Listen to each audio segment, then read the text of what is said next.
तुझ शरणो ये अम परम जो हरि ओम हरि ओम हरि ओम। तुझ शरणो ये अम परम जो हरि ओम हरि ओम हरि ओम। काही विविध शास्त्र अजवाड़ा साधु संतनी उरज्वाळा नभ मंडळनी दीपमाळा तुझ करे प्रदक्षिणा सूर्य सोम हरि ओम हरि ओम हरि ओम। तुझ शरणो ये अम परम जो हरि ओम हरि ओम हरि ओम। पंचेन्द्रिय पंचशिखाये मन वाणी कर्म जीव काये अम जीवननी कळा कळाये तुझ करे आरती रोम रोम हरि ओम हरि ओम हरि ओम। तुझ शरणो ये अम परम जो हरि ओम हरि ओम हरि ओम। वन वननी विपुल समृद्धि महाजननी अढळक बुद्धी ब्रह्मांड गाजतु निरवधी तुझ चरण ढळे नमी सकल भोम हरि ओम हरि ओम हरि ओम। तुझ शरणो ये अम परम जो हरि ओम हरि ओम हरि ओम हरि ओम हरि ओम हरि ओम।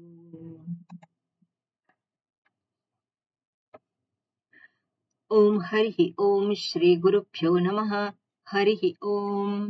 ओम सहना भवतु सहनौ भुनक्तु सह वीर्यं करवावहै तेजस्विनावधीतमस्तु मा विद्विषावहै।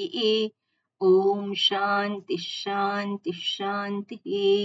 शंकरं शंकराचार्यं केशवं बादरायणं सूत्रभाष्यकृतौ वन्दे भगवन्तौ पुनः पुनः। ईश्वरो गुरुरात्मेति मूर्तिभेदविभागिने व्योमवद्व्याप्तदेहाय दक्षिणामूर्तये नमः। ओके, ध्यान श्लोक પહેલો અને છેલ્લો। ચંદ્રિકાબેન અને છેલ્લું રેખાબેન।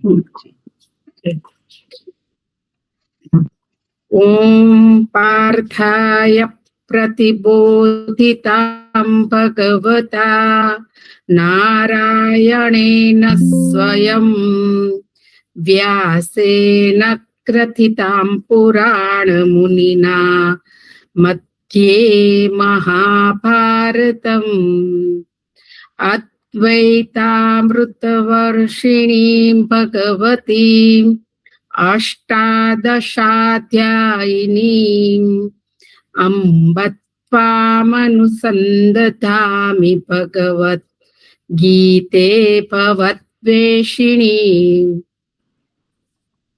यं ब्रह्मा वरुणेन्द्ररुद्रमरुतः स्तुन्वन्ति दिव्यैस्तवैः वेदैः साङ्गपदक्रमोपनिषदैः गायन्ति यं सामगाः ध्यानावस्थिततद्गतेन मनसा पश्यन्ति यं योगिनः यस्यान्तन्न विदुः सुरासुरगणाः देवाय तस्मै नमः यस्यान्तन्न विदुः सुरासुरगणाः देवाय तस्मै नमः.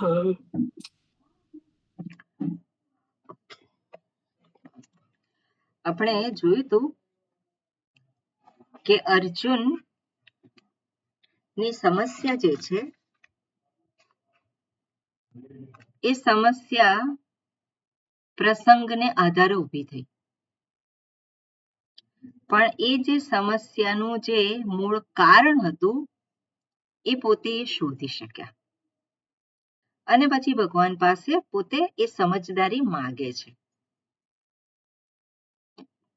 આપણે જોઈએ કે શાસ્ત્ર કહે છે કે તને જે અનુભવાય છે, શું અનુભવાય છે? દુઃખ અનુભવાય છે, બંધન અનુભવાય છે. હવે એ વસ્તુમાં તો ના પાડી શકાય ને, કારણ કે અનુભવનો વિષય છે. દુઃખ એ અનુભવનો વિષય છે, સમસ્યા એ અનુભવનો વિષય છે, બંધન એ અનુભવનો વિષય છે. એટલે અનુભવ જે થાય છે એને કોઈ ના પાડી શકે નહીં. એટલે જે અનુભવ જે છે એનું કારણ શું છે? તો એ કારણ જ્યારે જોવા જાય ત્યારે કારણ કંઈક જુદું લાગે છે. સામાન્ય રીતે બંધન કે દુઃખ કે કોઈક સમસ્યા ઊભી થઈ એનું કારણ વ્યક્તિ જગતને બતાવે છે. જગત અંતર્ગત કોઈક વ્યક્તિને બતાવે, કોઈક પરિસ્થિતિને બતાવે, કોઈક વસ્તુને બતાવે. સામાન્ય રીતે શું કરે છે? પોતાના દુઃખનું કારણ, પોતાની સમસ્યાનું કારણ કોણ છે? તો સામાન્ય રીતે વ્યક્તિ શું બતાવે? સામે જે જગત છે એ છે. પણ અહીંયા કંઈક જુદી વાત કરે છે. સમસ્યાનું કારણ જગત નથી. ઉપનિષદ શું કહે છે? સમસ્યા, તને જે બંધન અનુભવાય છે, તને જે સંસાર અનુભવાય છે, એ સંસારનું કારણ કંઈક જુદું છે. સંસારનું કારણ આ જગત નથી. શાસ્ત્ર શું કહે છે? સંસારનું કારણ, તને અનુભવાતું દુઃખ, તને અનુભવાતું બંધન, એનું કારણ જગત નથી. તો કોણ છે? તો કે હું છું. હું છું? શાસ્ત્ર કહે છે હું પણ નથી. તને અનુભવાય છે જે દુઃખ જે છે એનું કારણ નથી જગત, નથી તું પોતે, કે નથી જગતની અંતા. શાસ્ત્ર શું કહે છે? એનું મુખ્ય કારણ જે છે અજ્ઞાન છે. મુખ્ય કારણ શું છે? અજ્ઞાન છે. શેનું અજ્ઞાન? અજ્ઞાન શેનું? તો કે તારા પોતાના સ્વરૂપનું અજ્ઞાન. જ્યાં સુધી આપણે શાસ્ત્ર પાસે નથી આવતા ત્યાં સુધી આપણને આપણી સમસ્યાનું મુખ્ય કારણ શું છે એનું પણ આપણને ભાન થતું નથી. એટલે શાસ્ત્ર કે અને પછી આપણે વિચાર કરીએ કે હા બરોબર છે. કારણ શું છે? તો કે અજ્ઞાન જ હોવું જોઈએ. અને શાસ્ત્ર કહે છે અજ્ઞાન એનું કારણ છે. તારા પોતાના સ્વરૂપનું અજ્ઞાન છે, એ જ તારા દુઃખ માટે, તારા બંધન માટે કારણભૂત છે. પણ પેલો વ્યક્તિ જે છે અજ્ઞાનને કારણરૂપ જોઈ શકતો નથી. શાસ્ત્ર કહે છે પણ હું કહું છું એવું થયું, મેં શોધી કાઢ્યું છે એવું થયું નથી. જ્યાં સુધી વ્યક્તિ પોતે ના શોધી કાઢે કે મારા દુઃખનું, મારા બંધનનું કારણ મારા પોતાના સ્વરૂપનું અજ્ઞાન છે, ત્યાં સુધી શાસ્ત્ર કંઈ કરી શકે નહીં. એ હંમેશા ક્યાં શોધવા જવાનું છે? એનો ઉપાય જગતમાં જ શોધવા જવાનું છે. અને જગતમાં ઉપાય છે, ઉપાય નથી એવું નહીં, પણ એ ઉપાય કાયમી નથી. પરિસ્થિતિ બદલાય પણ સમસ્યા ફરી બની રહેશે. એટલે પેલાનો અનુભવ શું થાય? હું જ્યાં હતો ત્યાંનો ત્યાં જ છું. પહેલા અગવડતામાં જીવતો હતો, હવે સગવડતામાં જીવે છે, પણ છતાં સમસ્યા જતી રહી. સમસ્યા બીજા રૂપે પ્રગટ થઈ. સમસ્યા તો બની રહી. જે પહેલા ખાવાની સમસ્યા હતી એ ખાવાની સમસ્યા ના રહી, પણ સમસ્યા ના રહે એવું ના કહેવાય. કેમ? કારણ કે મૂળ જે કારણ જે છે અજ્ઞાન, એ જ્યાં સુધી દૂર ન થાય ત્યાં સુધી આ જે અનુભવ સિદ્ધ બંધન છે એમાંથી મુક્તિ મળી શકે નહીં. એટલે મૂળ કારણ શોધવા માટે પણ આપણે શું કરવું પડે? આપણે વિચાર કરવો પડે. એને માટે પણ શાસ્ત્રની સહાય લેવી પડે. અને અર્જુનને માટે પણ ભગવાન હતા. ભગવાને કંઈક મમરો મૂક્યો અને વિચાર કરતા થયા. એ જ રીતે આપણે પણ જોવાનું આપણા જીવનમાં. એટલે શાસ્ત્ર જે દર્શાવે છે કે અજ્ઞાન, તારા સ્વસ્વરૂપનું અજ્ઞાન એ જ તારા માટે બંધનનું કારણ છે. હવે સ્વરૂપનું અજ્ઞાન જે છે એ કેવી રીતે બંધનનું કારણ બને છે? એટલે શાસ્ત્ર ફરી આપણને સમજાવે છે. અજ્ઞાન એ કોઈ સમસ્યા નથી ઊભું કરતું. અજ્ઞાન પોતે કોઈ સમસ્યા ઊભું કરતું નથી. આપણને જે અજ્ઞાન હોય, આપણે કહીએ કે ચાઇનીઝ ભાષાનું જ્ઞાન નથી, એ અજ્ઞાન છે. તો આપણને કઈ સમસ્યા છે એનાથી? છે કોઈ સમસ્યા? એનાથી કોઈ સમસ્યા નથી. એટલે અજ્ઞાન, કોઈ પણ વસ્તુનું અજ્ઞાન હોય એ સમસ્યા ઊભું નથી કરતું, પણ અજ્ઞાનને કારણે કંઈક થાય છે. મારા પોતાના સ્વરૂપનું ભાન નથી. શાસ્ત્ર શું કહે છે? સ્વરૂપ શું છે? તું સત સ્વરૂપ છે, તું આનંદ સ્વરૂપ છે. હવે તું આનંદ સ્વરૂપ છે, એમાં બનવાનું છે કે it is a statement of fact? શું છે? જ્યારે શાસ્ત્ર સ્ટેટમેન્ટ ઓફ ફેક્ટ. ના, આપણે છે જ આનંદ સ્વરૂપ જ છે, જાણવાનું. અને એમાં સ્ટેટમેન્ટ ઓફ ફેક્ટ. ના, એટલે તું આનંદ સ્વરૂપ છે એ શું છે? Statement of fact.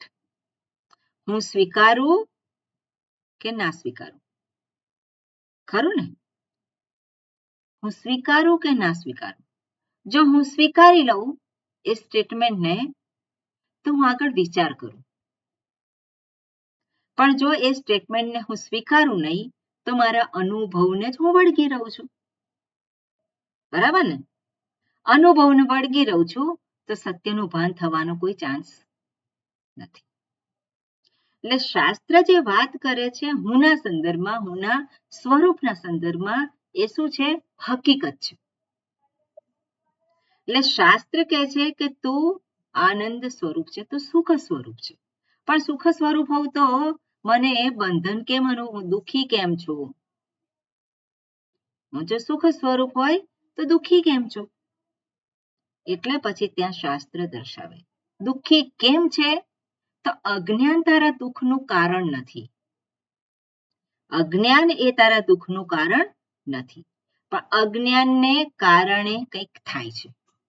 એટલે અજ્ઞાનને કારણે શું થાય છે? તો કે અધ્યાસ થાય છે. અને અધ્યાસ થાય છે એટલે અધ્યાસ થયેલો છે. અજ્ઞાનને કારણે અધ્યાસ થયેલો છે, અને અધ્યાસ થયેલો છે માટે હું દુઃખી છું. બરાબર? એટલે હવે એક સ્ટેપ આપણે નીચે આવ્યા. મારા દુઃખનું કારણ, મારી સમસ્યાનું કારણ શું છે? અજ્ઞાન નહીં, પણ અજ્ઞાનને કારણે થયેલો અધ્યાસ. અધ્યાસ કોને કહેવાય? જ્ઞાન કોને કહેવાય? ને જરાક આપણે વિચારીએ.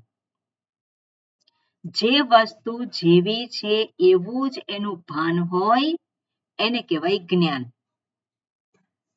ઓકે, જે વસ્તુ જેવી છે એવું જ એનું ભાન હોય તો એવું જ એનું જ્ઞાન હોય તો એને શું કહેવાય? જ્ઞાન. પણ જે વસ્તુ જેવી છે એવું એનું ભાન નથી. એટલે હું સુખ સ્વરૂપ છું એવું ભાન નથી, એને બદલે કયું ભાન છે? હું દુઃખી છું. એટલે હું જે હકીકતમાં છું એ ભાન મને નથી. પણ એને કારણે એ ભાન નથી, પણ એની જગ્યાએ બીજું આવી ગયું કંઈક. આવી તો ગયું ને હુંની સાથે. હું સુખી નહીં, તેની સાથે શું આવી ગયું? દુઃખી આવી ગયું. એટલે એ જે દુઃખી જે કહે છે, જે અનુભવ સિદ્ધ છે, એ દુઃખ એને શું કહેવાય? અધ્યાસ કહેવાય. સ્વરૂપનું ભાન નથી અને એટલા માટે બીજું કંઈક જે છે એને જ જ્ઞાન માની લીધું, એને જ હું માની લીધો. હું સુખી છું એને બદલે થઈ ગયું શું? હું દુઃખી છું. હું કેટલા છે? હું તો એક જ છું. સુખી કે દુઃખી? હું સુખી કે દુઃખી? હું તો સુખી એમાંથી જ છે એકલી ને. જ નહીં. હું અને તો સુખી. સુખને તો કોને શાસ્ત્ર કોઈ કઈ ના કહેવાનું છે? સ્વરૂપ શાસ્ત્રની કઈ જરૂર છે? અને હકીકત છે હું સુખી છું, તો શાસ્ત્રે કઈ કહેવાનું છે? નથી કહેવાનું. એટલે શાસ્ત્રનો ઉપદેશ જ્યારે આપણે ગ્રહણ કરીએ છીએ અને ત્યારે મને એ સત્યનું ભાન છે કે હું સુખી છું. પણ જ્યારે શાસ્ત્રનું અધ્યયન, શાસ્ત્રનો સંગ નથી અને ત્યારે ફરી પાછો પેલો હું કેવો થઈ જાય છે? દુઃખી. હું દુઃખી થઈ જાય છે. હું દુઃખી થઈ જાય છે. જો સુખી એ સ્વરૂપ જ હોય તે દુઃખી થાય ખરો? સંભવિત જ નથી દુઃખી થાય. એટલે જે સ્વરૂપ છે હુંનું, એ હકીકતને ઢંકાઈ જાય છે અને એની જગ્યાએ બીજું કંઈક ત્યાં આવી જાય છે. હવે જે સુખ સ્વરૂપ છે, સત સ્વરૂપ છે, ચૈતન્ય સ્વરૂપ છે, આપણે કહીએ જે સ્વરૂપ છે, તો સ્વરૂપ કેટલા છે? એક છે કે અનેક છે? સત જેને કહીએ તો સત એટલે કે જે હંમેશા છે જ. તો જે હંમેશા છે જ આપણે કહીએ અને એ જ ચૈતન્ય સ્વરૂપ છે, જેનું ભાન છે જ, અને એ જ આનંદ સ્વરૂપ છે, જે કેવો છે? હંમેશા સુખી જ છે અને એ જ પૂર્ણ છે. એવું જ્યારે કહે છે શાસ્ત્ર, એ જ મુક્ત છે. એકની જ વાત કરે છે, જે હું કોણ છે? પૂર્ણ છે. તો પૂર્ણમાં બધું જ આવી જાય. પૂર્ણમાં કઈ ખૂટે? પૂર્ણમાં ના. અને પૂર્ણ કેટલા હોય? પૂર્ણ એક જ હોય. આ બધી હુંની જ વાત કરે છે શાસ્ત્ર. એટલે પૂર્ણ કેટલા હોય? એક જ હોય. તો એક જ હોય તો પછી બીજું શું હોય? પૂર્ણ સિવાય બીજું શું હોય? બીજું કાંઈ હોઈ શકે નહીં. એટલે લોજિકલી આપણને શાસ્ત્ર આ પ્રમાણે થોડુંક દર્શાવે હુંના સંદર્ભમાં. હવે હું જે પૂર્ણ છે, જે એક જ છે, એક જ છે, એ મને દેખાય છે કેવા? અનેક દેખાય છે. કેટલા હું દેખાય છે મને? અનેક દેખાય છે. એક કહે છે હું સુખી છું, બીજો કહે છે હું દુઃખી છું, ત્રીજો કહે છે હું ભયભીત છું, ચોથો કહે છે હું ચિંતિત છું. બરાબર ને? અને ચોથો 1 2 3 4 એવું ના કહેતા તો હું જ ક્યારેક દુઃખી, હું જ ક્યારેક ભયભીત, ચિંતિત, ખરું ને? હું જ. તો હું કેટલા થઈ ગયા? કયા સાચું? કોણ સાચું એમાં? કોણ સાચું? હવે હું ચિંતિત, ભયભીત, અનુભવ સિદ્ધ છે કે નહીં? અને હું કેટલા છે? તો એક જ છે. કયો સાચો હું? આમાંથી કયો સાચો? શાસ્ત્ર શું કહે છે? શાસ્ત્ર કે છે એક જ જે પરિપૂર્ણ છે એ જ સાચો. પણ મને શું દેખાય છે? મારા માટે કયો હું સાચો છે? મારા માટે કયો હું સાચો છે? મારા માટે અમારો અનુભવ હું સાચો છે. અનુભવને જ્યારે હું ગણી લેવામાં આવે, અનુભવને આધારે જ હુંને જોવામાં આવે તો એ હું સાચો છે? એ સાચો નથી. પણ છતાં પણ મારા માટે કયો હું સાચો છે? અનુભવને આધારે હું જોઉં છું એ. ખરું? મારા માટે કયો સાચો? જ્યારે અનુભવને આધારે હું જોઉં છું હુંને, ત્યારે એ હું સાચો છે. હવે અનુભવને આધારે પેલો જે જુએ છે હુંને, અનુભવો કેટલા છે? એક છે અનુભવ? અનુભવ તો અનેક છે. એટલે હું કેટલા થઈ ગયા? જાણે કે અનેક થઈ ગયા. બરાબર ને? હું કેવો છે? અનેક થઈ ગયો. ક્યારેક દુઃખી, ક્યારેક ચિંતિત, ક્યારેક ભયભીત, ક્યારેક સુખી, ક્યારેક શાંત. આ બધું શું થઈ ગયું? અનુભવ સિદ્ધ છે. બરાબર ને? અનુભવ સિદ્ધ છે. પણ હકીકત છે? હકીકત નથી. તો આ અનુભવ સિદ્ધ કેવી રીતે થઈ ગયો? તો અનુભવનું ક્ષેત્ર, અનુભવનું લોકસ, અનુભવ અધિકરણ ક્યાં છે? અનુભવનું અધિકરણ જ્યાં અનુભવ થાય છે એ કઈ જગ્યાએ અનુભવ થાય છે? શરીર ઇન્દ્રિય મન બુદ્ધિ. મન, શરીર, ઇન્દ્રિય, શરીર, બુદ્ધિ. ઇન્દ્રિય, મન, બુદ્ધિ. મનમાં થાય છે, મન બુદ્ધિના. અધિકરણ એટલે શું છે? લોકસ. એ અનુભવ છે. એને આધારે અનુભવ છે. એનો અર્થ છે કે હું જોઉં છું શેને આધારે? શરીર, ઇન્દ્રિય, મન, બુદ્ધિથી જોઉં છું. જ્યાં અનુભવ થઈ રહ્યો છે. બરાબર ને? જ્યાં અનુભવ થઈ રહ્યો છે એને આધારે હુંને જોઉં છું. તો એને આધારે જ્યારે હું જોઉં ત્યારે કયો અનુભવ મને પૂર્ણતાની અનુભૂતિ કરાવે? એકે નહીં. કયો અનુભવ પૂર્ણ છે? અને મારે પૂર્ણ હું જોવો હોય, મારે પૂર્ણ હું જોઈતો હોય તો શું કરવાનું?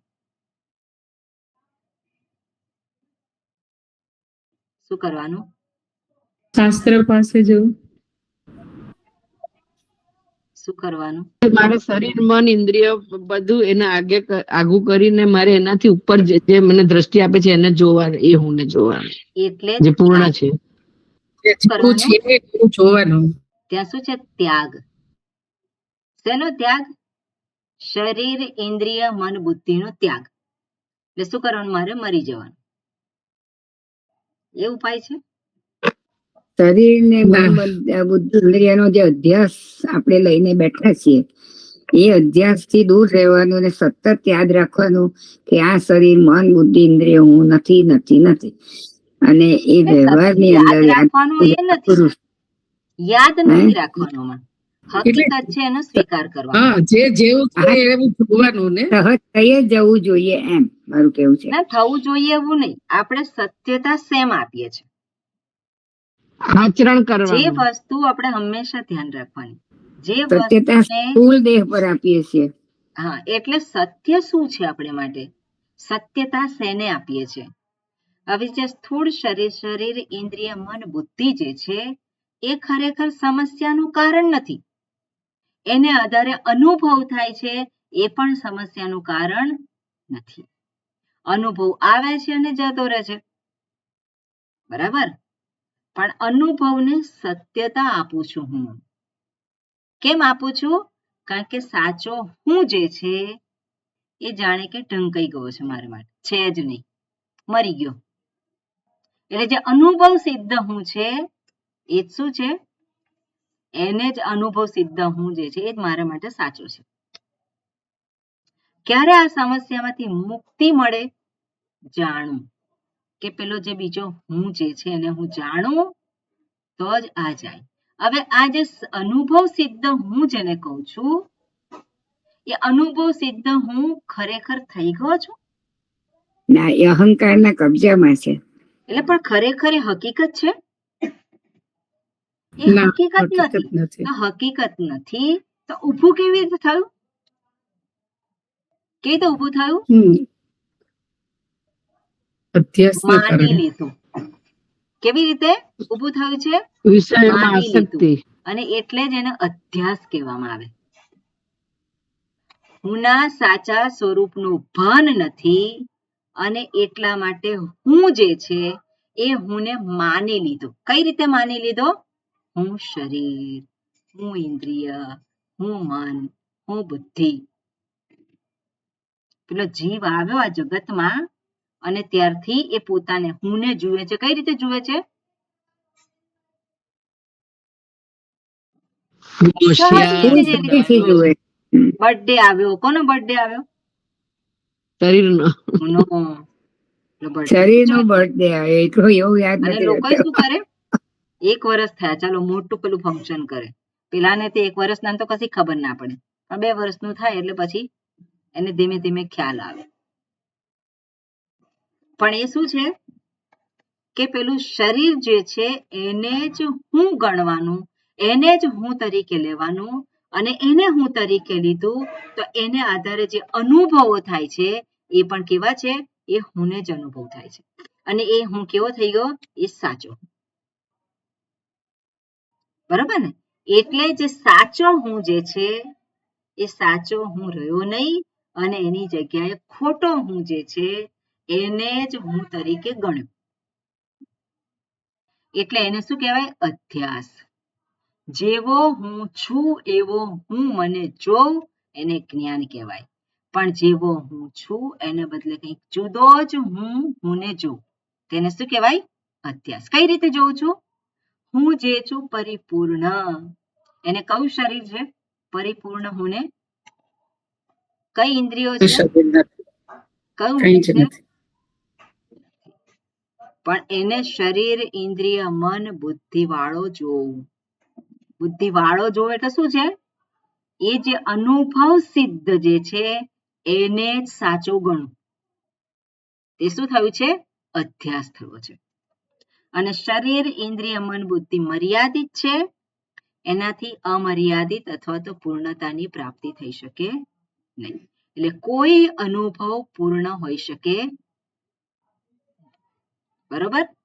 એટલે હું દુઃખી, હું બદ્ધ, પેલો બંધનથી યુક્ત છે. તે શેને કારણે છે? તો અધ્યાસ થયેલો છે. ઓકે? એટલે સાચા સ્વરૂપનું ભાન નથી. અજ્ઞાન છે અને અજ્ઞાનને કારણે શું થયું છે? અધ્યાસ થયો છે. એટલે બધા અજ્ઞાનમાં જીવે છે કે અધ્યાસમાં જીવે છે? અધ્યાસમાં જીવીએ છીએ. શેમાં જીવે છે? અધ્યાસમાં. આપણે બધા અધ્યાસમાં મતલબ અધ્યાસમાં જીવે છે મોટી આપણી બધી. ઓકે? કારણ કે મન એટલે બુદ્ધિ ઇન્દ્રિય આપણા માટે છે શું? અધ્યાસ છે. જે પ્રપંચ જે છે આપણે જોઈએ છે કે બધું જે કંઈ છે બધું કેવું છે? અધ્યાસ છે. આ વસ્તુ એકદમ સ્પષ્ટ રાખવાની. ઓકે? ઘણી બધી સમસ્યાઓ જે છે આપણી સોલ્વ થઈ જાય. કારણ કે આપણે અનુભવને જ સાચો ગણીએ છીએ પણ અનુભવ એ સાચો નથી. આપણે વ્યવહારને જ સાચો ગણીએ છીએ અલ્ટિમેટ. પણ વ્યવહાર એ સાચો આનું ભાન હોવું જોઈએ આપણને. વ્યવહાર કરતી વખતે આ વસ્તુનું ભાન હોવું જોઈએ. વ્યવહારિક રીતે લાગતી સાચી વસ્તુ લોકોનો તો સિદ્ધાંતને આધારે વ્યવહારિક રીતે સાચું છે. અને શાસ્ત્ર પણ ઉપદેશ આપે છે સત્યમ વદ, ધર્મમ ચર. બરોબર? શાસ્ત્ર પણ કહે છે તો એ બધું વ્યવહારિક જ જીવન છે. તો એ વ્યવહારિક જીવન જે છે એ વ્યવહારિક જીવનમાં એ પ્રમાણે જે શાસ્ત્રએ કહ્યું છે કે આ પ્રમાણે જીવન જીવવાનું. અમુક વસ્તુ દર્શાવી છે કે આ તારે કરવાની, આ તારે નહીં કરવાની. શાસ્ત્ર કહે છે તારે તારું કર્તવ્ય કર્મ કરવાનું. તે વ્યવહારિક છે કે પછી પારમાર્થિક છે? વ્યવહારિક છે. એ શું છે? વ્યવહારિક વ્યવહારિક છે ને? વ્યવહારિક જે કરવાનું વ્યવહારિક. કે છે તો કરવાનું ક્ષેત્ર ને બધું શું છે એ વ્યવહારિક છે. એટલે એ કરવાનું બધું આપણે કરીએ છતાં પણ એ સત્યથી સભાન હોઈએ કે હું કરતા નથી. અહમ પરિપૂર્ણ. અને એ પરિપૂર્ણતા કરીને આપણને એનું ભાન થાય નહીં. પણ કરવું એટલે ખોટું નથી, નકામું નથી. કરવું એ મને આ હકીકત છે એને ઓળખવામાં, એને પચાવવામાં સહાયભૂત છે. કેમ? કારણ કે કર્મમાં આપણે અટવાયેલા છે, અનુભવમાં આપણે અટવાયેલા છે. એટલે એ કરવાનું, અનુભવવાનું કેવી રીતે એ પહેલા શીખવાનું છે. એ શીખીએ અને તો આપણે શાસ્ત્રને જેવું છે એવું સમજી શકીએ. શાસ્ત્ર કહે છે તું આનંદ સ્વરૂપ છે, એ સત્યને આપણે જોઈ શકીએ. પણ પહેલા આપણે જે અનુભવો જે છે, આપણું જે કંઈ ક્ષેત્ર જે છે અનુભવોનું, એ ક્ષેત્રની અંદર આપણે જોવાની જરૂર છે.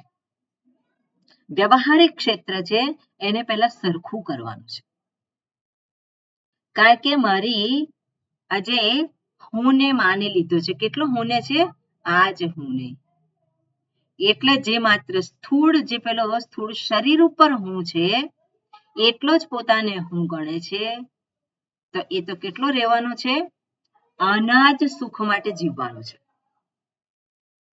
ખરું ને? આનું જ સુખ, જે સ્થૂળ શરીરને સુખ આપે, એને અનુકૂળતા હોય એટલું જ એને માટે જીવવાનું છે. પણ એનાથી ઉપર ઉઠેલો છે. એ શેને મહત્વ આપવાનો છે? કે એના કરતા ઉપર કંઈક, શરીર કરતા પણ કંઈક વિશેષ છે. પેલું મન છે. ખરું ને? મન છે. તો એ મન જે છે એ મન શરીર કરતા ઉત્કૃષ્ટ છે. તો એને માટે જે અનુકૂળ હોય એવું કરે. તો મન જે છે, મનને કયું અનુકૂળ છે? તો રાગ અને દ્વેષને આધારે જુએ તો એ અનુકૂળ છે. પણ શાસ્ત્ર ફરી પાછું કહે છે તું જો એ રીતે કરવા જઈશ તો તું ફસીશ પાછો, ફરી પાછો દુઃખી થવાનો છે. એટલે શાસ્ત્ર શું કહે છે? તું આ પ્રમાણે કર. એટલે મનનો જે તારો એટીટ્યુડ છે એવો એટીટ્યુડ નહીં.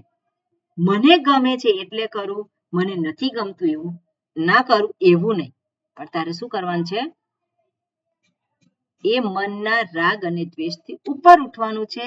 એટલે શાસ્ત્ર જે કર્મયોગ દર્શાવે છે એ પ્રમાણે તું જીવન જીવ. તે પહેલો મનથી ઉપર ઉઠવાનું છે. તો મનથી ઉપર એવો હું છે. કયો હું છે? જ્ઞાની અને અજ્ઞાની. હવે જ્ઞાની હું સાચો કે અજ્ઞાની હું સાચો? તો કે જ્ઞાન અને અજ્ઞાન બંને બુદ્ધિનું ક્ષેત્ર છે. શેનું જ્ઞાન મળે છે? જે જ્ઞાન મળે છે એ વિષયનું જ્ઞાન બહાર જગતનું જ છે. એના સિવાય બીજું એ જાણી ના શકે બુદ્ધિ. એટલે એનાથી ઉત્કૃષ્ટ કંઈક છે. અને ઉત્કૃષ્ટ એ શું છે? તો કે તું પોતે જ છે. જે જાણવા માંગે છે બધાને, જે સુખી થવા માંગે છે, જે પૂર્ણ થવા માંગે છે, એ તું પોતે જ છે. પણ આ બધા સ્ટેપમાંથી એને શું કરવું પડે? એને પસાર થવું જ પડે. એટલે જે બંધન જે છે અનુભવ સિદ્ધ છે, એ અનુભવ મારા માટે સાચો ન રહે. એને હું વળગી ન રહું. વળગી રહું છું કેમ? કારણ કે એ જ સાચો છે. સોરી. એટલે વળગી રહેવાનું મને, એને માટે હું વળગી રહું છું. કેમ? કારણ કે એ જ સાચો છે. પણ શાસ્ત્ર શું કહે છે? એ સાચો નથી. એનાથી તારે ઉપર ઉઠવાનું છે.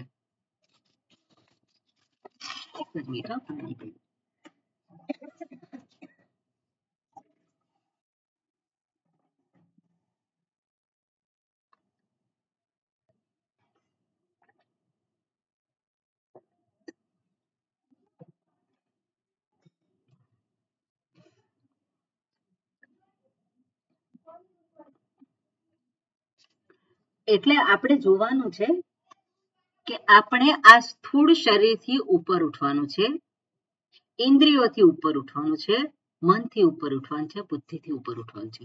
અને બુદ્ધિની ઉપર સત્ય છે. બુદ્ધિની ઉપર સત્ય છે અને સત્ય કોણ છે? એ હું પોતે. કયો હું? અનુભવ સિદ્ધ હું નહીં. કયો હું? જે શાસ્ત્ર દર્શાવે છે. કયો? પરમ સુખ સ્વરૂપ, આનંદ સ્વરૂપ હું છું. આપણને જે અનુભવ સિદ્ધ હું છે એમાંથી પહેલા ઉપર ઉઠવા માટે કંઈક કરવાનું છે. પહેલા તો કંઈક કરવાનું છે, પણ કરતા પહેલા જાણવાનું છે. ખરું ને? શું જાણવાનું છે? કે સમસ્યા શું છે? જાણવું પડે ને. સમસ્યા ક્યાં છે? સમસ્યા શું છે? સમસ્યાનું કારણ શું છે? તો દરેક અનુભવમાં જે અટવાયેલો છે એને એ શોધી કાઢવાનું છે કે સમસ્યાનું કારણ ખરેખર શું છે? અધ્યાસ છે. જ્યાં સુધી એ અધ્યાસને કારણ તરીકે નથી જોતો ત્યાં સુધી એ અનુભવ સિદ્ધ જગત જે છે, અનુભવ સિદ્ધ હું છે, એને જ એ સત્ય માનવાનું છે. એટલે એ અહીંયા અર્જુન જે છે, અર્જુનને પણ રાગ હતો ને. રાગને કારણે શું થયું? મોહ ઉત્પન્ન થયો.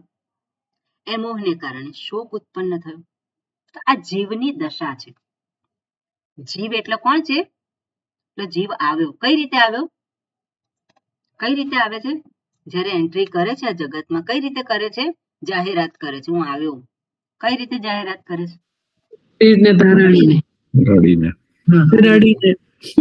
રડીને એટલે જાહેરાત કરે છે, હું આવ્યો. અને બીજા ખુશ થાય. એ રડે એટલે બીજા ખુશ થાય.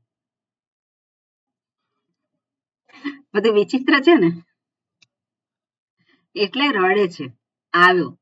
અને પછી જીવનભર શું કરે છે? મજા મજા કરે છે. એવું છે? મજા થોડોક વખત છે, પણ બાકી તો શું છે? અનુભવો જુદા જુદા અનુભવો છે. એમાંથી 10 અનુભવમાંથી 8 અનુભવ એને નથી જોઈતા એવા થાય છે. 2 અનુભવ થાય છે એને પોતાની ઈચ્છા હોય એ પ્રમાણેના. પણ હકીકત શું છે? હકીકત એ જ છે કે પોતે જીવનમાં હંમેશા પેલા અનુભવમાં અટવાયેલો છે. અનુભવમાં એ અટવાયેલો છે. એટલે પેલો જે જીવ જે છે જીવનભર અનુભવો બધા કર્યા જ કરે છે અને જાય છે ત્યારે મુક્ત થઈ જાય છે.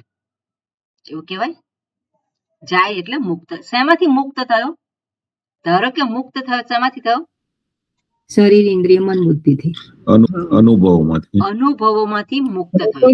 જે આ શરીરથી અનુભવો કરતો હતો એનાથી એ મુક્ત થયો. આ મુક્ત થયો એટલે કાયમી મુક્ત થઈ ગયો? ના, નથી મુક્ત થયો. કેમ? ફરી પાછો આવે છે. બરાબર ને? એટલે જીવની દશા શું છે? જીવનું પ્રારબ્ધ શું છે? અનુભવો કરવા. એમાં ભગવાને બહુ સરસ વ્યવસ્થા કરી છે. જે કર્મ કરે છે, જે કંઈ છે એને આધારે જુદા જુદા અનુભવો થાય એટલે જુદા જુદા શરીર આપે.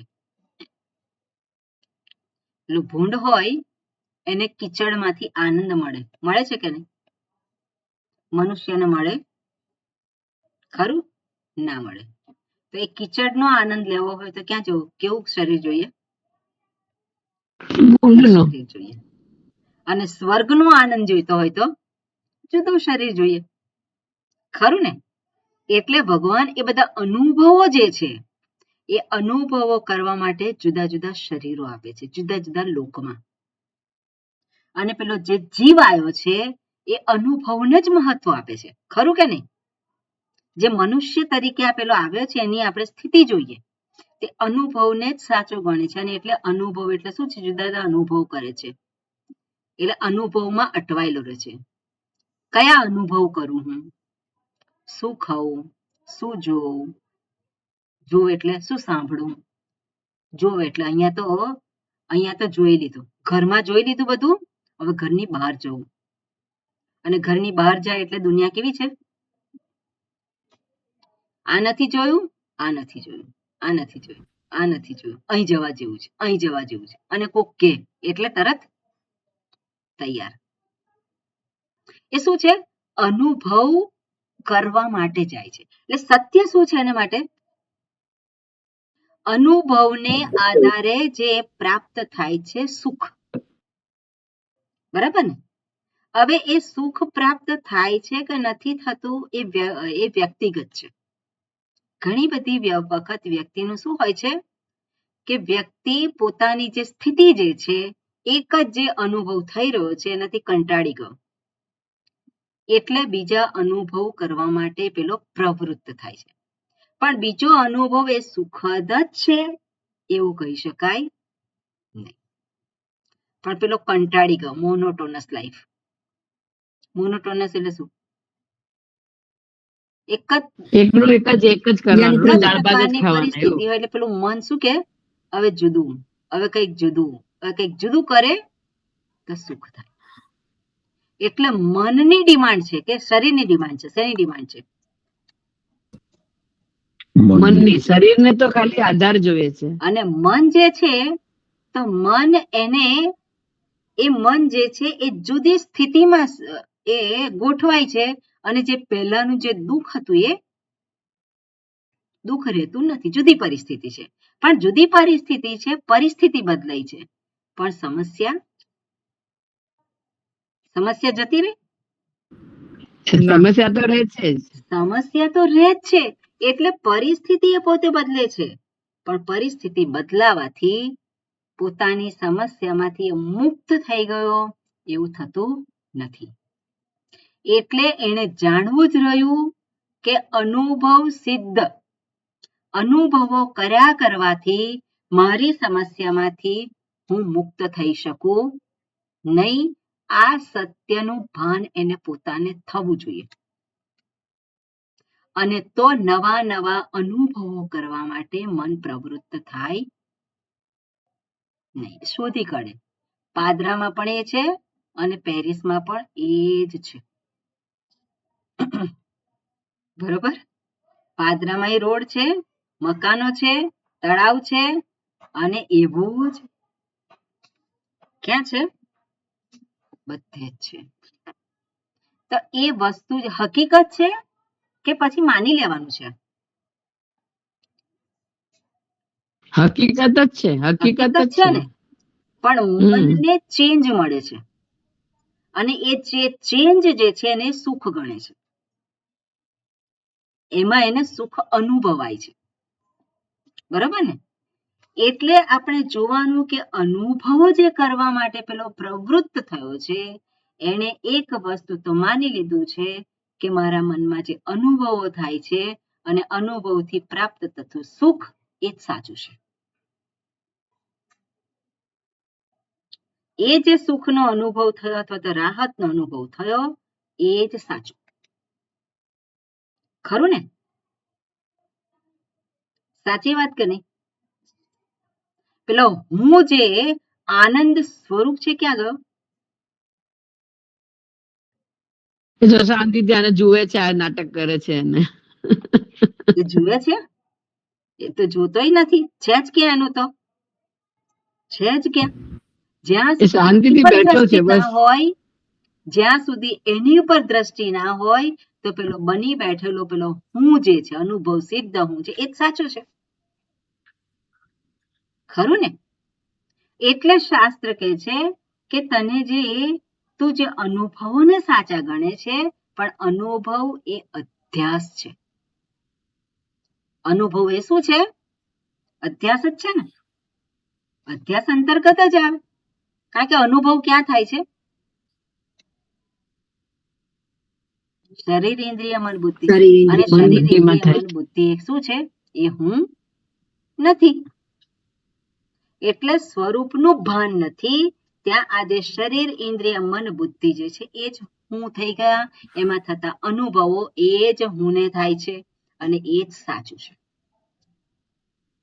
તો જે અનુભવ સિદ્ધ દુઃખ છે, અનુભવ સિદ્ધ સંસાર છે, આપણને સુખ હોય ત્યારે તો આપણને કશો વાંધો નથી. પણ જ્યારે દુઃખ અનુભવાય, જ્યારે સમસ્યા આવે ત્યારે એનાથી છૂટવું છે. તો કઈ રીતે છૂટાય? શું કરવાનું? અધ્યાસને દૂર કરવાનું. બરાબર? અધ્યાસને દૂર કરવાનું. કેવી રીતે દૂર કરવાનો અધ્યાસને? અધ્યાસને દૂર કરવાનો સાચી સમજણથી.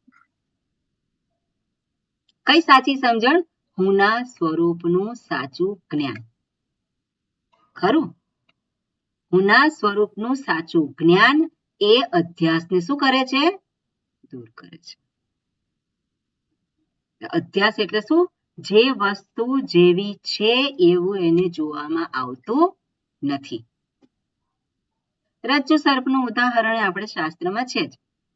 રજ્જુ છે, જેવું છે એવું જ એનું ભાન હોય તેને શું કહેવાય? જ્ઞાન કહેવાય. પણ રજ્જુને જુદી રીતે જુએ. કઈ રીતે જુએ? એ વ્યક્તિ ઉપર આધારિત છે. ખરું ને?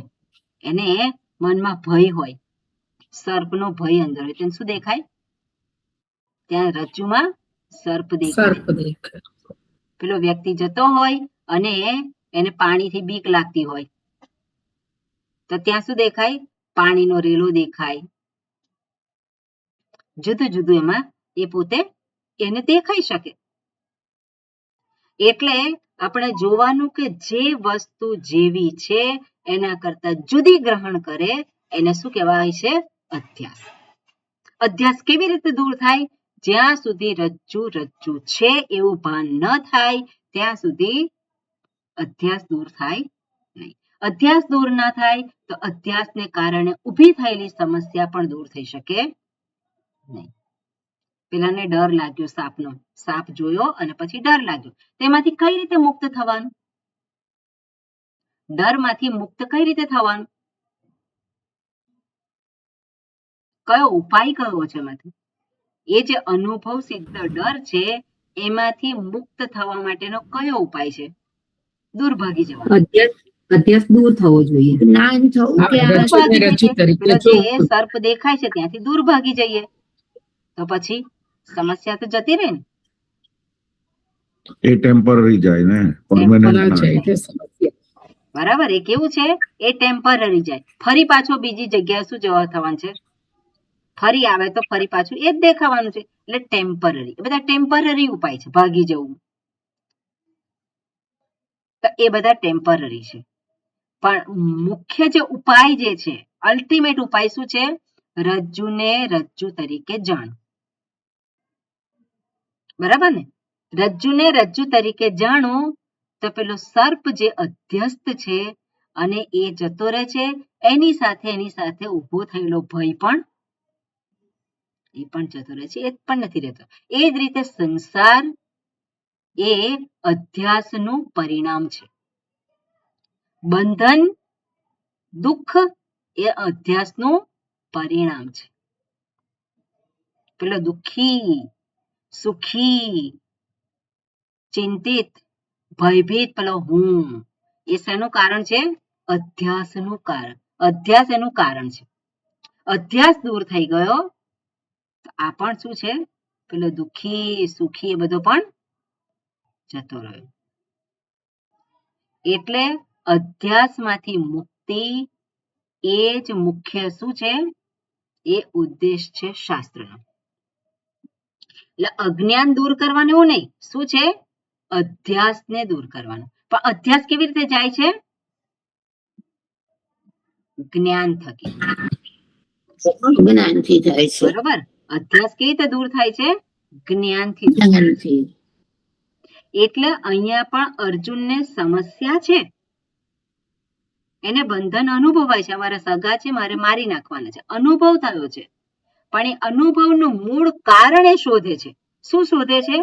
કે આ ભગવાન જે છે એમની પાસે એવી કંઈક સમજદારી છે કે જેને કારણે એ દુઃખી નથી. તે સમજદારી શું છે એ એને જોઈએ છે. પોતાની જે સમજદારી છે સાચી નથી એવું તેમને ખબર પડી ગઈ. પોતાની જે સમજદારી છે કે હું દુઃખી, હું શોકગ્રસ્ત, પોતાની જે અનુભવ સિદ્ધ જે સ્થિતિ છે એ તો એને ખબર છે. પણ એ જે સ્થિતિ છે કેવી છે? અનુભવ સિદ્ધ છે પણ એ સાચી નથી. સાચી સ્થિતિ કઈ છે? ભગવાનની જે છે સ્થિતિ એ સાચી છે. અને ભગવાનની સ્થિતિ કેમ એ છે? હસતા ને હસતા રહ્યા છે. કેમ રહ્યા છે? કારણ કે જે છે એનું જ એમને ભાન છે. પણ અર્જુન કેમ રડે છે? કારણ કે જે છે એનું ભાન નથી, પણ કંઈક જુદું જ ભાન છે. તો બદલાવ ક્યાં કરવાનો છે? જે ભાન છે, જે જ્ઞાન છે, એ જે જ્ઞાન કે ભાન જે સાચું નથી. તો કેમ સાચું નથી? કારણ કે જુદી રીતે વસ્તુને ગ્રહણ કરી છે. તો વસ્તુને સાચી રીતે ગ્રહણ કરે તો પેલું જુદી રીતે ગ્રહણ કરેલું છે જે પેલો અધ્યાસ છે, શું થાય છે? એની નિવૃત્તિ થાય છે. એટલે જ્ઞાન થકી શું થાય છે? અધ્યાસની નિવૃત્તિ થાય છે. જે ખોટી રીતે જે જાણેલું હતું, ખોટી રીતે માનેલું હતું, એની નિવૃત્તિ થઈ. બરાબર ને? જ્ઞાન જે છે શું કરે છે? જ્ઞાન શું કરે છે? સાચી સમજદારીનું ભાન કરાવે છે. એટલે જ્ઞાન એટલે હવે ફરી પાછું આગળ એક સ્ટેપ. જ્ઞાન થકી અજ્ઞાન અને અજ્ઞાનને કારણે થતો અધ્યાસ એને દૂર કરે છે. બરોબર? જ્ઞાન એ શું કરે છે? જ્ઞાન એ અજ્ઞાનનું વિરોધી છે. જ્ઞાન અજ્ઞાનનું વિરોધી છે. જ્ઞાન એ અધ્યાસનું વિરોધી નથી. આ વસ્તુ પણ આપણે જાણવાની. જ્ઞાન જે છે એ અધ્યાસનો કે સંસારનો વિરોધી નથી. એ તો એનું પણ ભાન કરે છે, ભાન કરાવે છે. મારા સાચા સ્વરૂપનું ભાન છે તો જ મને સંસારનું પણ ભાન છે, બંધનનું પણ ભાન છે. એટલે જ્ઞાન જ્યારે સાચા સ્વરૂપનું જ્ઞાન એ શું કરે છે? અજ્ઞાનને દૂર કરે છે અને અજ્ઞાનને કારણે જે અધ્યાસ થયો છે એ દૂર થઈ જાય છે. ઓકે, એ દૂર થઈ જાય છે. એટલે જ્ઞાન જે છે એ અજ્ઞાનને દૂર કર્યું. અજ્ઞાન દૂર થયું, એનું બધું કાર્ય પણ એની સાથે જ દૂર થઈ ગયું. રજ્જુનું ભાન થયું, એવું જ સર્પનું જે અજ્ઞાન હતું, રજ્જુનું અજ્ઞાન હતું એ દૂર થયું. અને રજ્જુનું અજ્ઞાન દૂર થયું તો સર્પ અને બીજું બધું પણ, સર્પ દૂર થઈ ગયો કે પછી પાણીનો રેલો જોયો એ દૂર થયો અને એને કારણેનું કાર્ય જે છે, ભય છે, એ પણ દૂર થઈ ગયું. ઓકે, એટલે આ બધા જે સ્ટેપ્સ જે છે એ આપણે જરાક ખૂબ સારી રીતે વિચારી અને એને આપણે જોઈ લેવાના હતા. એટલે મારા જીવનમાં દુઃખનું કારણ કોણ છે? તો કારણ કોણ છે અથવા તો શું છે? તો આપણને શું દેખાવું જોઈએ? મેં માની પેલા અધ્યાસ દેખાવા જોઈએ. માની લીધેલો અધ્યાસ ના કહેવાય. અધ્યાસ એ જ માન્યતા છે. બરાબર? માન્યતા એ અધ્યાસ છે. જ્ઞાન એટલે અધ્યાસ ના કહેવાય. બરોબર? એટલે અધ્યાસ જે છે, અધ્યાસ દૂર થાય તો સંસાર દૂર થઈ ગયો. કારણ કે અધ્યાસમાંથી સંસારની ઉત્પત્તિ થઈ છે. પણ અધ્યાસ ક્યારે દૂર થાય? સાચા સ્વરૂપનું ભાન હોય ત્યારે જ. પણ સાચા સ્વરૂપના ભાન માટે શું કરવું પડે? મારે જાણવું પડે. કેવી રીતે જાણવું? મારી પાસે ઇન્દ્રિયો છે, મન છે, બુદ્ધિ છે, એનાથી હું જાણી લઉં. જણાય? ગઈ વખતે આપણે ચર્ચા કરી. આપણે તો વિવેક ચૂડામણીમાંથી. પણ એનાથી જણાય નહીં. કઈ રીતે જણાય? શાસ્ત્રના શબ્દો થકી. એટલે અર્જુનની સમસ્યાનું સમાધાન થયું, એની જાતે નથી થયું. કઈ રીતે થયું? ભગવાનના શબ્દોને આધારે. અને ભગવાનના શબ્દો જે છે એ શબ્દોએ શું કર્યું છે? શબ્દો તો ભગવાનની જે દ્રષ્ટિ છે એને શબ્દ રૂપ આપેલું છે. ભગવાનની દ્રષ્ટિ એ શબ્દ રૂપે પ્રગટ થઈ છે. એટલે મહત્વનું દ્રષ્ટિ છે કે શબ્દ છે? મહત્વનું શું છે? દ્રષ્ટિ. એટલે ભગવાનની જે દ્રષ્ટિ છે એ અર્જુનની દ્રષ્ટિ થઈ જાય તો ત્યાં સમસ્યા રહેતી નથી. પણ એ દ્રષ્ટિ પ્રાપ્ત થાય છે કઈ રીતે? એને માટે શબ્દ એ માધ્યમ છે. એટલે આપણે પણ કોમ્યુનિકેશન આપણે જે કહીએ છીએ કઈ રીતે થાય છે? એક મન બીજા મન સુધી પહોંચે. કઈ રીતે પહોંચે છે? શબ્દ થકી. બરોબર ને? શબ્દ થકી એક મન બીજા મન સુધી પહોંચે છે. એટલે મહત્વનું શું છે? દ્રષ્ટિ. એ મન જે છે તે. એટલે શાસ્ત્રના શબ્દ જે છે એ શબ્દ થકી પણ મારે પામવાનું છે. શું? જે દ્રષ્ટિ છે એને પામવાની. એટલે શબ્દને પકડી રાખવું. શિવોહમ શિવોહમ શિવોહમ શિવોહમ કામ થાય નહીં. પણ શિવ શબ્દનો અર્થ, દ્રષ્ટિ એની પાછળ કઈ છે એને પામે અને ત્યારે કાર્ય સિદ્ધ થાય. પણ જ્યાં સુધી દ્રષ્ટિ નથી પમાતી ત્યાં સુધી આપણે શબ્દને પકડવાના. કારણ કે શબ્દ પકડાશે પછી શબ્દનો અર્થ જે છે એ પકડાય. એટલે પહેલા શબ્દ, પછી વાક્ય અને વાક્યનો અર્થ, અને અર્થ આપણે જાણ્યો પછી દ્રષ્ટિ. એટલે આ એક દિવસમાં એક સત્સંગમાં કામ થાય એવું નથી. એના માટે શું છે? સતત શબ્દો, વાક્ય, વાક્યનો અર્થ અને પછી સમગ્ર રીતે શાસ્ત્ર શું કહેવા માંગે છે એ દ્રષ્ટિ. એટલે સતત આ શું છે? એનું અનુસંધાન કરવું એ આવશ્યક છે. અને અર્જુન એ વસ્તુ કરી શકે. કેમ? કારણ કે સામે કોણ હતા? ભગવાન હતા. તો ભગવાને વાત કરી અને અર્જુને પછી બસ બસ ભગવાન થાકી ગયો, હવે થોડો આરામ કરવો પડશે. એવું નથી. ત્યાં શું છે? પેલું વિચાર જે છે કન્ટિન્યુઅસ. એટલે વિચાર જે કન્ટિન્યુઅસ થાય છે એમાં શું છે? પેલાને દ્રષ્ટિ પ્રાપ્ત થઈ જાય છે. એટલે આપણે 1 કલાક સત્સંગ કરીએ અને પછી મન ફરવા જતું રહે તો શું થાય? એ અનુભવને જ પાછું સત્ય ગણે છે. અનુભવ જ એને માટે હકીકત બની રહે છે. એટલે એવું નહીં, ભલે સત્સંગ 1 કલાકનો, પણ આપણું મન ક્યાં હોય? એ સત્યનું શોધન કરવામાં હોય તો શું થાય? એ સત્યનું દર્શન થાય. એટલે આપણા મનને આપણે સંભાળવાનું છે. એટલે મન જ્યારે શાસ્ત્ર કહે છે કર્તવ્ય કર્મ કરવાનું, તો કર્તવ્ય કર્મ કરવાનું વ્યવહારિક છે. પણ જ્યારે વ્યવહારથી ઉપર ઉઠે છે ત્યારે જ્યારે આપણે જે સમય હોય છે આપણી પાસે, કર્તવ્ય કર્મ નિભાવ્યા પછી મારી પાસે ફ્રી ટાઈમ આપણે કહીએ છીએ, એ જે ફ્રી ટાઈમ છે એમાં હું શું કરું છું? મારા મનને ક્યાં હું જવા દઉં છું? ટીવી જોઉં, મોબાઈલ જોઉં, અને મોબાઈલ જોઉં એમાં શું જોઉં? કયું વસ્તુ મહત્વનું છે? એ શું છે ત્યાં? આપણે જોવાનું, જાણવાનું. પણ મન ક્યાં હોય? મન જે છે શાસ્ત્ર જે વાતો કરે છે એની આસપાસ હોય. એટલે શાસ્ત્ર આપણને શું કરવાનું શું નહીં કરવાનું એ કર્તવ્યના સંદર્ભમાં એમાં કહે છે. પણ તમારી પાસે ફ્રી ટાઈમ હોય ત્યારે શું કરવાનું? એના માટે શાસ્ત્ર શું કહે છે? તારે જે કરવું હોય તું કર. ખરું ને? પણ શું કરવાનું છે પેલો? એટલે અહીંયા જે પહેલો શ્લોક છે, ધર્મ ક્ષેત્રે કુરુક્ષેત્રે સમવેતા યુત્સવ.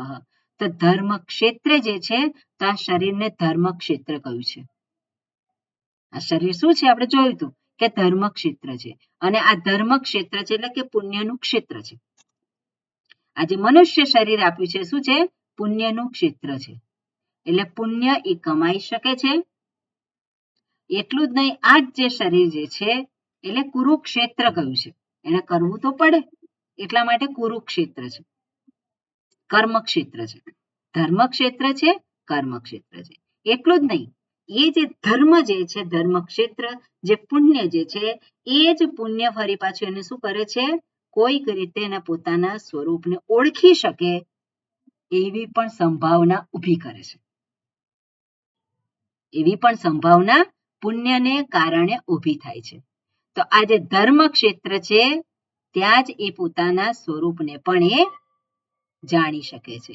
એટલે સાચું શું છે એનું ભાન મને થઈ શકે છે. એટલે પેલો વ્યવહારથી ઉપર એવા હુંને ઓળખી શકે.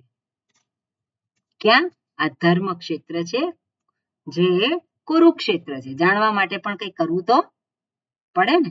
શાસ્ત્ર પાસે જવું પડે, વિચાર કરવો પડે. ખરું કે નહીં? એટલે આ જે છે ધર્મક્ષેત્ર કુરુક્ષેત્ર. અને આવું જે ધર્મક્ષેત્ર છે એમાં અહીંયા કે છે, હવે આપણે આમાં આવીએ એટલે મેઇન જે મારે કહેવું હતું આ વસ્તુ એ આપણે જોઈ લીધી. ઓકે, હવે જે શ્લોક જે કહ્યું છે એમાં શું કહે છે? ધૃતરાષ્ટ્ર સંજયને પૂછે છે. આપણે શ્લોક તો જોયેલો છે. અને ધૃતરાષ્ટ્ર સંજયને પૂછે છે.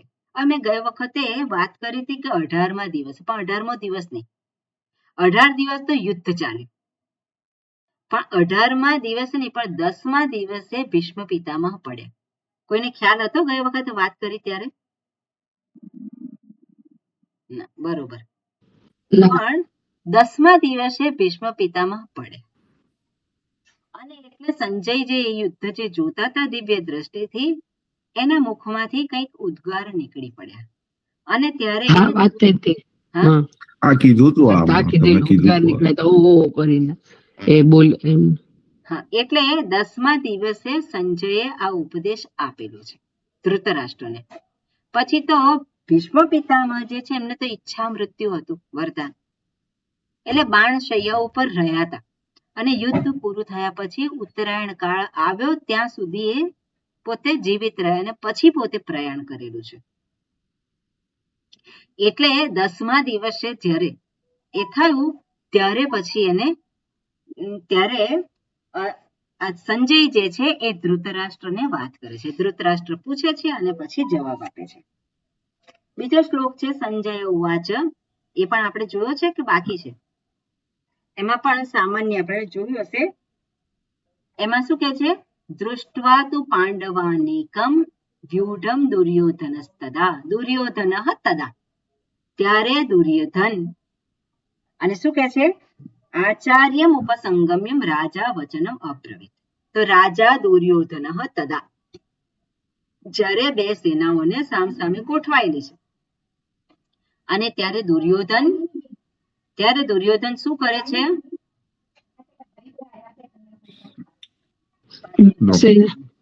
સેનાનું પરીક્ષણ કરે છે. એટલે આપણે જોઈએ કે દુર્યોધન જે છે, તો દુર્યોધન બંને સેનાઓની વચ્ચે એ પોતે હવે દુર્યોધન આચાર્ય ઉપસંગમ, આચાર્યની સમીપ જાય છે અને રાજા વચનમ અબ્રવીત. રાજા જે છે આ પ્રકારે બોલ્યા. એટલે રાજા દુર્યોધન આ પ્રકારે બોલ્યા છે. અને શેને? તો કે દૃષ્ટવા તુ પાંડવા અનેકમ. અનેક શબ્દનો અર્થ થાય છે સેના. ઓકે, સેના. આગળ બીજો શબ્દ પણ આવશે, એમાં પણ એનો અર્થ ચમુ. ચમુ શબ્દનો અર્થ પણ સેના થાય છે. એટલે જે પાંડવોની સેનાને જોઈ અને પછી દુર્યોધન દ્રોણાચાર્ય પાસે જઈ અને આ પ્રકારે બોલ્યા છે. વચનમ અબ્રવીત. અને વ્યુઢમ, તો સેના જે છે કેવી છે પાંડવોની સેના? વ્યુઢમ એટલે વ્યુહ આકારે ગોઠવાયેલી. જે જુદી જુદી પ્રકારે જે સેનાની રચના કરતા હોય એ સેનાની એક પ્રકારે રચના થયેલી છે અને એને જોઈ અને પછી દુર્યોધન દ્રોણાચાર્યને કંઈક કહે છે. એટલે દુર્યોધનની દ્રષ્ટિ ક્યાં છે? પાંડવોની સેના પર છે. અને પાંડવોની સેના પર છે અને એ સેના એને કેવી દેખાય છે અને શું છે એ બધું અહીંયા દર્શાવે છે. સમય થઈ ગયો છે એટલે હવે આપણે નેક્સ્ટ ટાઈમ બધું આગળ જોઈશું. ઓકે, જી. ઓમ પૂર્ણમદઃ પૂર્ણમિદં પૂર્ણાત પૂર્ણમુદચ્યતે પૂર્ણસ્ય પૂર્ણમાદાય પૂર્ણમેવાવશિષ્યતે. ઓમ શાંતિ શાંતિ શાંતિ.